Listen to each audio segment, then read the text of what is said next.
Gecede gündüzde tapacak seni. Ömür değillerin kanadındaymış. Uçup ne qədəri əlimdən çıxıb, mənim sənə başım elə qarışmış. Ömrümü yaşamak yadımdan çıkıp, geçen hayatıma üzümü çönüp,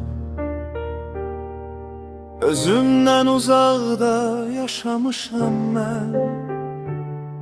Senin yokluğunda suala dönüp, Özümə bir cavab aramışam mən. Nə özümü tapdım, nə də ki səni.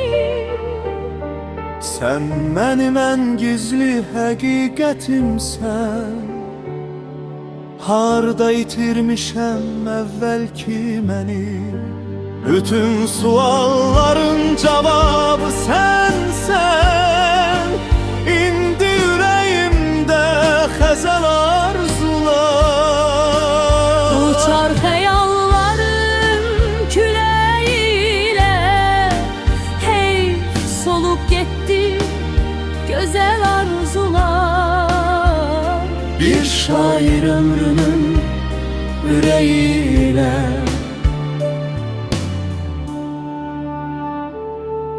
Ömür değillerin kanadındaymış. Uçub nə qədəri əlimdən çıxıb, benim sənə başım elə qarışmış.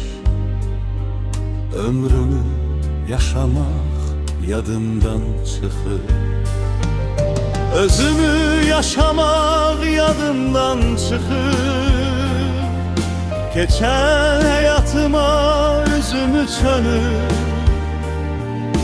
özümdən uzaqda yaşamışam mən. Sənin yoxluğunda suala dönüb, özüme bir cevap aramışam ben. nə özümü tapdım, nə də ki səni. Sen benim en gizli hakikatimsen. Harda itirmişem evvelki beni. Bütün sualların cevabı sensen. İndi yüreğimde xəzəl arzular. Uçar xəyallarım küləyilə, Hey solup gitti güzel arzular. Bir şair ömrü yüreğiyle.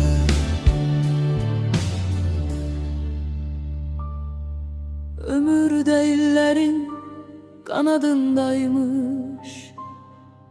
Uçup ne qədəri elimden çıkıp, Mənim sənə başım elə qarışmış.